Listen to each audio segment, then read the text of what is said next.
Hello and welcome back to the NOTCAST. I'm Mark. Once, twice a week I talk about something that interests me, and judging by my viewing figures, a very small amount of other humans. But if you are one of those, fantastic, welcome. You have great taste. This is episode 415. It is the 9th of December 2024 and I am having a rare day off from being on tour. If you've been following my YouTube, and why wouldn't you? It's full of absolute genius. I have been uploading recordings from shows I've been to recently. So for the past 5 nights until tonight, I have been on tour. So I have been seeing one of my very favourite bands in the world, Hope of the States, who have played their first shows in 18 years last week. So they played Manchester on Wednesday, Glasgow Stereo on Thursday, London Tufnell Park Dome on the Friday, and the London Metronome on the Saturday. And yes, I went to all of them because I have waited 18 years to see them again. In fact, the first time I saw them was 20 years to the day before they played their first show, Manchester Gorilla. So 4th of December 2004, the only time I'd seen them during their original incarnation at the Brighton Centre, just before they went in to record the Left album. And they played a song called Black Stars, Red Stars. They played 8 songs from the upcoming album, which I didn't know. And I think the only song they played was Enemy's Friends as the last song. And I was just both absolutely in love and completely frustrated because I didn't get a chance to know the songs the way that I wanted to. I was sat there going, this is so unfair. But this week, they played their first shows in 18 and a half years. And I got to all of them. I'd also like to thank Martin and Doug, who came over from the States, who did 4 shows. So the 3 of us did all 4 of the shows. And obviously the other people, Simon, Tom, etc., who came along and made multiple shows in that as well. I never thought I'd get to see this band again. And to me, their album and their work was very, very meaningful to me, still is. You know, it's pretty amazing sometimes if you're in a band and the band split up and you think everyone's forgotten about you, and they haven't. They just haven't got an ability to really kind of, you know, experience your life. So their second album, the most recent one, released in 2006, was Left. This album was a constant friend to me in 2007, even though the band didn't exist, the songs did, and I was going through an extremely tough time. I was being made redundant from a job. My then relationship was falling to bits, and the other person in it was domestically violent towards me and financially abusive, and it was very, very difficult. And sometimes songs felt like the only friends that I had. And Left was an album that I listened to repeatedly, and it was a very, very special experience for me to be able to see their songs played live by that band in front of my very eyes. So they released a new EP. It's called Long Waits in A&E. Here is a signed copy. I got signed in Glasgow at Stereo. There is a copy currently on Discogs for £100. Don't pay that much money. There are still copies left, and they will be available, I think, at the band's various outlets shortly. But this is a 12-minute song called Long Waits in A&E, which is just absolutely goddamn epic. I also, because I like to show off, and I am still a little bit young, have a set list here from the Manchester Gorilla show, the first show that they played. I have a set list from Glasgow Stereo, 280 people, fully signed. Again, I was about this far away from the front row. And then also this signed set list from the last show that they played at the London Metronome. Who knows if there'll be any more? As I've said, all ends come without warning. So that has been where I have been for the past week. And then last night, I decided I was going to take a night off, and I was going to go and see a Belgian band, Front 242, play the Camden Electric Ballroom, their last UK show on their final tour called the Blackout Tour. And that was an experience. I've seen Front 242 a couple of times before. I love angry, bold Belgian men with computers, which is good because I'm an angry Englishman who's bald with a computer. So there you go. Because I am not doing a full kind of let's talk about a band, an album type thing, today I am going to be taking a series of questions from the Guardian's Q&A, following on in the footsteps of a very underrated bass player, Sir Adam Clayton. You may have heard of him in such bands as Udos and U2, but he's been answering some questions in The Guardian this week. So I'm going to take those questions and I'm going to answer them now, because content, super important. No, it isn't. It's not content, it's stuff. And if you kind of sat there and going, oh, I'd quite like Mark to do something, well, here it is, because it takes no effort and no homework on my side at all. So here we go. So there's a set of questions which they ask, and then a set of answers. So I'm going to answer those. And if you're going to follow somebody, you might as well follow in the footsteps of him, I guess. So the first question is, which living person do you most admire and why? And genuinely, that's a very, very difficult question for me to answer. I don't have much or anything in the way of heroes. I think it's very difficult to have those, because inevitably you'll find out that they've got feet of clay, or they'll have ended up saying or doing something that's awful. Things will be cancelled. I live in fear of the day when an artist that I love has done something absolutely bloody awful.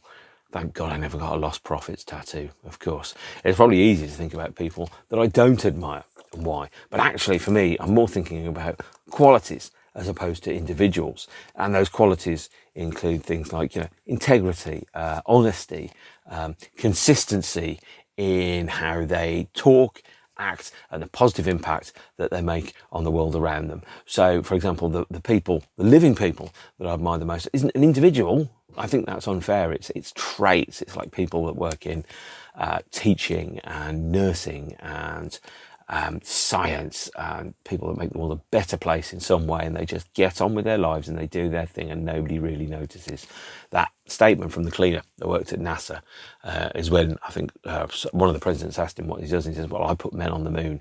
That's the kind of thing that I admire, is the people that do heroic acts that you don't see around you all day, every day. And it's really, really difficult to single out one individual and say, yes, absolutely. That's the person. I guess probably the nearest person to somebody I admire is probably Henry Rollins, in so much as he's always acted with integrity and consistency, has a very strong work ethic, and has, generally, in my experience, always made the right call about everything.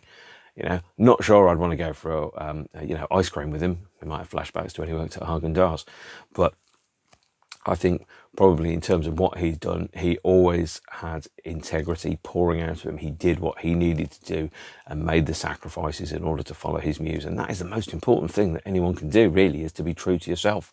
Because if you're not true to yourself, you're lying to everybody else around you, whoever those people might be. So the second question is, aside from property, what is the most expensive thing you've ever bought? Well, oddly enough, I don't remember the most expensive thing I've ever bought, because if you think about property, you end up thinking about, kitchens and sofas. Those aren't exciting. Those are very, very boring answers.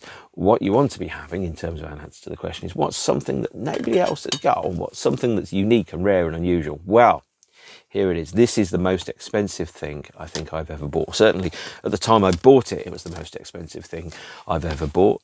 Mortgage payments have definitely been more expensive than that. This is a signed print by William Burroughs, the now dead American author and general all-round counterculture figure. This is taken from an exhibition of paintings that he did called Terrain, which was in New York, I believe. New York, 16th of May through to the 10th of June. No, it's actually San Francisco. So if you've been to the between 3rd and New Montgomery on San Francisco, California, I bought this from the gallery.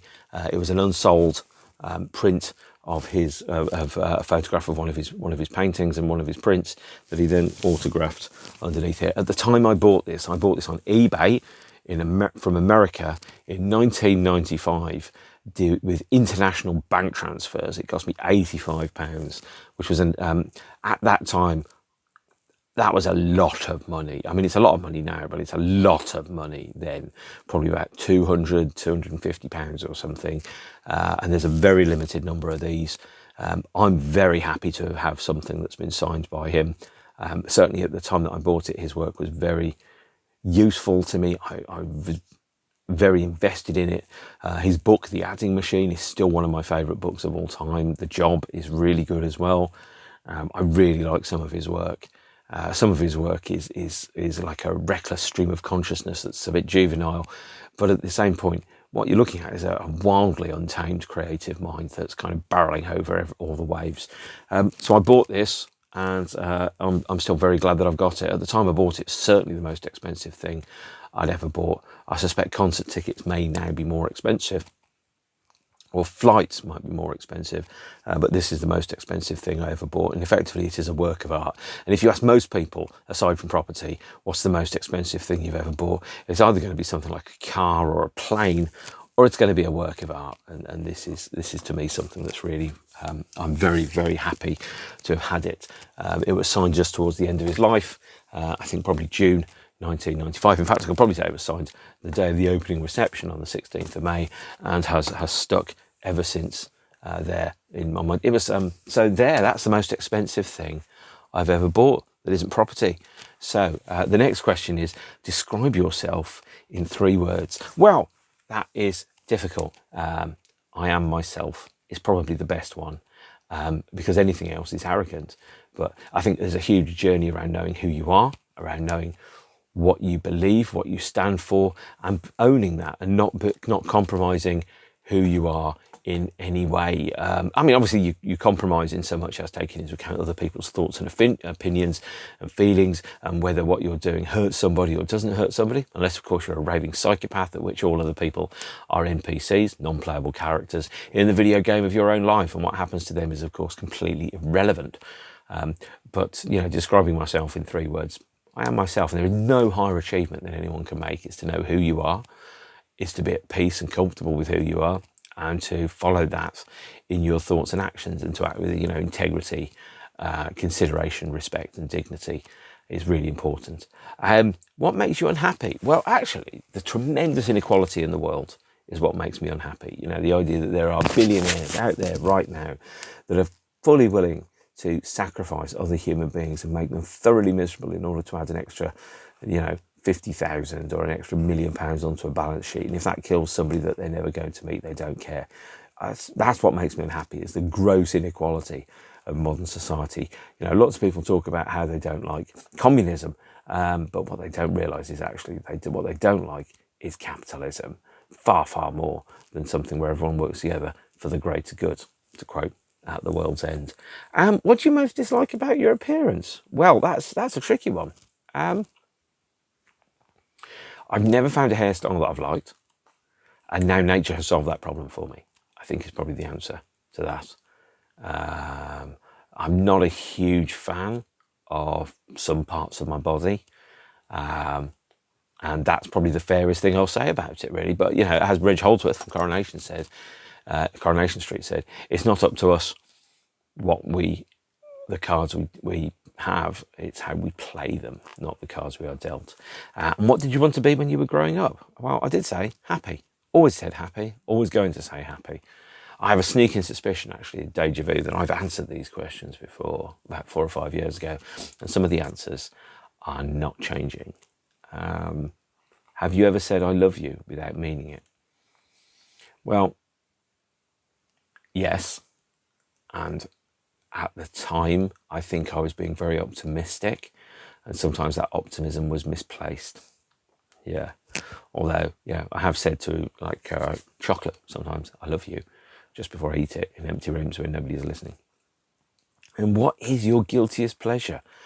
Oh man, just sitting down and not doing anything for ages, just getting lost and reading something, or just completely kind of just zoning out and becoming utterly selfish. So the idea of not having any demands upon my time and just being, you know, totally self-indulgent is probably my guiltiest pleasure. I love big, dumb, stupid action movies.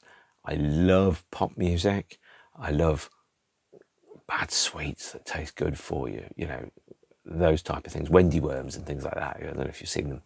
I love those. They're bad for you. And what's the worst thing anyone's ever said to you? Well, I've been insulted by ex-girlfriends, which is a shame.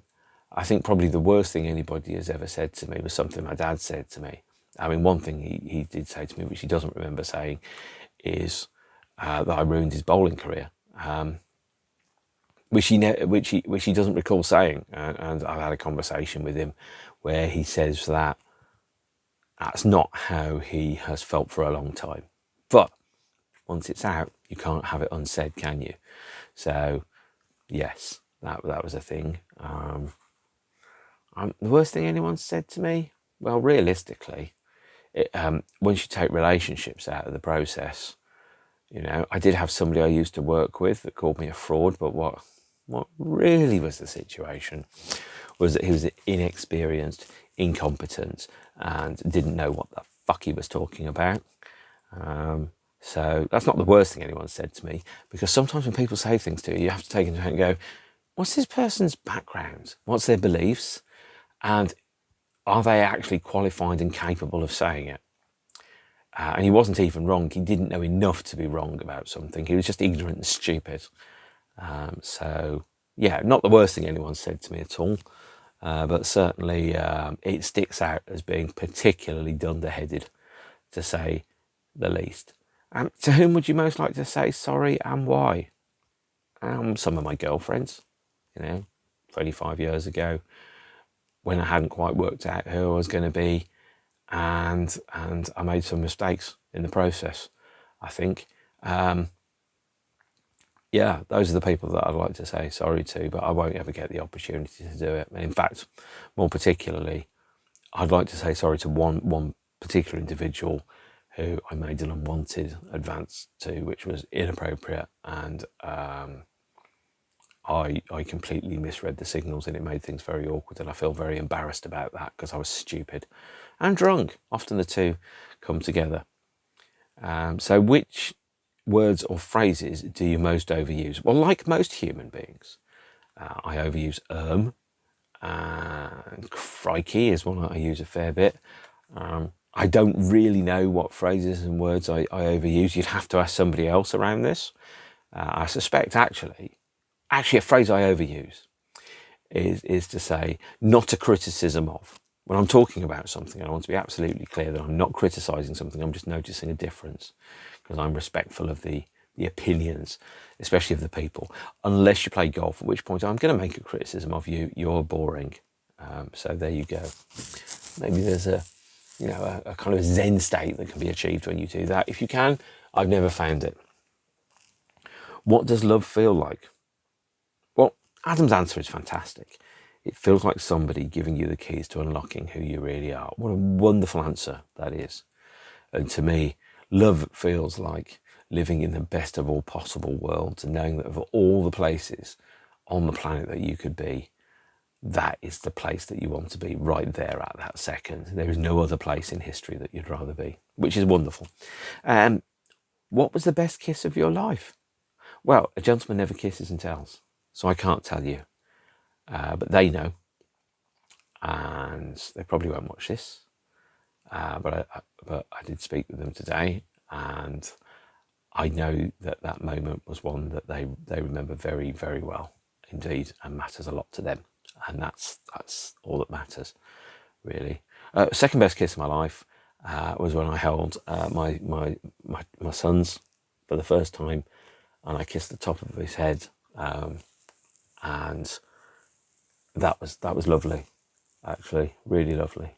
What has been my biggest disappointment is the next one. Well, I wish I'd had the courage and the finances to be able to pursue my creativity to the fullest extent possible I could do.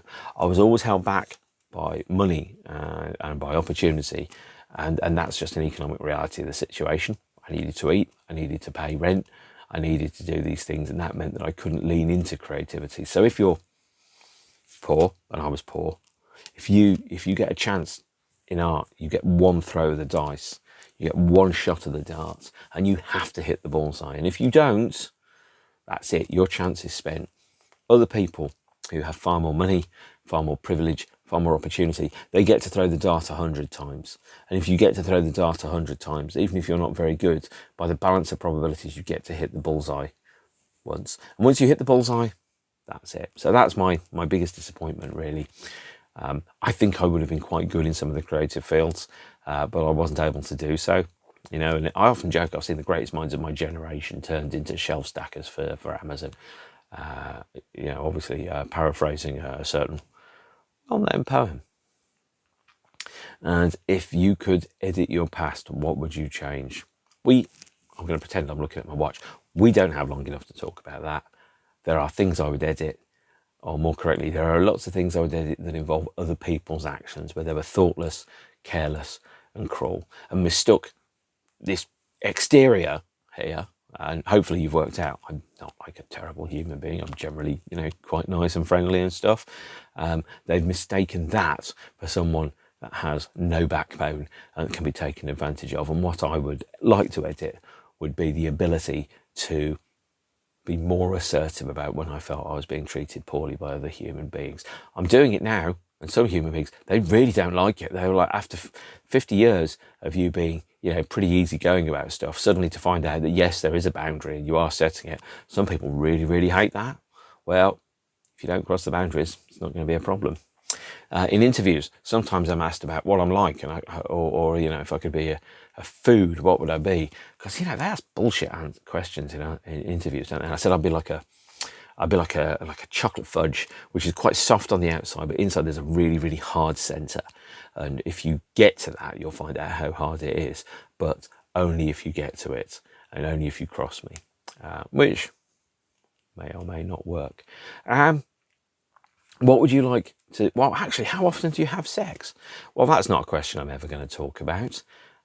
Suffice to say, as Adam's answer, sometimes a lot and sometimes not very much at all, I think is the right way to put it. And what would you like to leave your children? Honestly, I would like to leave them a good world for them to live in, is the first thing. And then the second thing is, I would like to leave them with a good set of memories, knowing that their dad was the best dad that they could have, or certainly the best dad that he could have been. I loathe parents or dads that don't have any contact with their children, that have deliberately cut off their children, that have made their children fatherless or motherless, and denied their children the opportunity to have a meaningful relationship with one of their parents out of their own absolute stupid country. I've recently heard about somebody that has done that, and I thought that person was better than that. And there's another person that I was close to and now don't talk to that has done that multiple times to their children. And I find it absolutely disgraceful. It's negligence as a human being, and it's abusive. What's the closest you've ever come to death is the next question. Well, I had pneumonia in 2014. I had double pneumonia. Double pneumonia means that both sides of your lungs were infected and they were filling up. So effectively it felt like I was drowning in my own lungs. It's horrible. And since one of my biggest fears is drowning, it was one of the worst experiences I've ever had. There's about 30% of the people that have pneumonia, even in this day and age, die from it. I had double pneumonia, so I had a very high chance of dying. I was extremely poorly. I lost an awful lot of weight.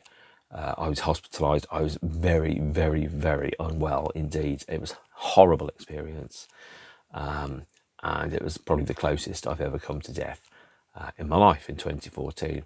The second closest I've ever come to death was when I had a psychogenic seizure in August 2021. And I literally just blacked out, saw stars like the end of 2001, and went through a long period of discovery around a near-death event. What single thing would improve the quality of your life? Well, there are two things, but if I had to pick one thing, honestly, it would be money, because a lot of the things that prevent me and the people I love from fulfilling their potential is money. Money is freedom. So money, to be honest, yes, I think. And what keeps you awake at night? Honestly, I have anxiety. Anything keeps me awake at night. Most recently, it's been intrusive thoughts about things, unpleasant thoughts about things that I know have happened, things that I wish hasn't happened. And I can't talk about those because that's not appropriate. But it involves a person doing something I wish they hadn't done. Yeah. And then kind of my imagination will because I've got a visual imagination. Some guys very visual. I've got a visual imagination, and my visual imagination will point me towards and go, this happened. This person did this thing with this person, and that happened, and then I remember that. And for me, some of those are very traumatic. things to imagine, and they keep me awake at night because I wish those things hadn't happened. I really, really do. Fundamentally, acts that were mostly a little disrespectful and a little cruel and a little careless about other people's thoughts and opinions. And how would you like to be remembered? Well, ultimately, a tall would be nice. Secondly, I think I'd like to be remembered as, fairly honestly, and as a good dude. I'd like to be remembered in the way when people say, when I'm not here, I wish he was here. I wish he'd seen that, or I really miss him. He was a lovely man. That's pretty much it. But of course, in order to be missed as a lovely man, you have to be a lovely man, and not everybody is. So there you go. That's my Guardian Q&A. I am back on tour. If you like a band called The Twilight Sad, I am in Leeds, Edinburgh, Glasgow later on this week. Come say hi. Mine is a fizzy orange juice or a Fanta, 0 sugar, or possibly buy me a record. So I've got 4 gigs coming up in the next 4 nights, but obviously I don't want to leave literally my waiting 2 people waiting, so I thought I'd give you a bit of this. And finally, to wrap up, because the thing needs a thumbnail, here is me and the most expensive thing I've ever purchased apart from love itself. Although love has cost me more than anything else in the world, it has always been worth it. Grief is the price we pay for love. We know going into love that we will be heartbroken, and we all rush into it every single time, and it's worth it. It's all worth it. It always is. And the last words of William Burroughs that he wrote before he died was, "Love is the greatest painkiller of all." So that is a great place to end up. Me, the most expensive thing I've ever bought. I certainly haven't bought a hair transplant, by the way. And obviously you have a lovely time in the meantime, and I will see you some point soon. Okay? Senora, was it? No, adios amigos, as the Ramones had it. See you later, gang. Stay beautiful. Apart from one of you, you can go shove yourself off a cliff. You're a horrible person. I know you're watching this. Actually, I shouldn't have said that. That is, as everyone says in Star Wars, a tale for another time. Okay, bye.